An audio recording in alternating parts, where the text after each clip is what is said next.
આજે નીતિન ગડકરી દિલ્હી મુંબઈ એક્સપ્રેસ વેની ગુણવત્તા ચકાસવા સુરત હાઈવે માર્ગે આવી પહોંચ્યા હતા. સુરત એરપોર્ટથી 100 કિલોમીટરનું બાય રોડ અને 20 કિલોમીટરનો હાઈ સર્વે કર્યું હતું.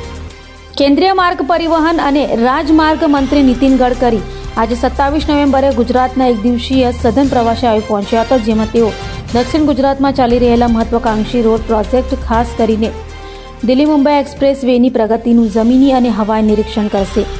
આ પ્રવાસ દરમિયાન મંત્રી કુલ 300 કિલોમીટરથી વધુ રાષ્ટ્રીય ધોરીમાર્ગો અને એક્સપ્રેસ વેનું નિરીક્ષણ કરશે, જેમાં નેશનલ હાઈવે 53 અને નેશનલ હાઈવે 48ના 100 કિલોમીટરનું રોડ નિરીક્ષણ તેમજ દિલ્હી મુંબઈ એક્સપ્રેસ વેના 200 કિલોમીટરનો હેલિકોપ્ટરથી એરિયલ સર્વે સામેલ છે.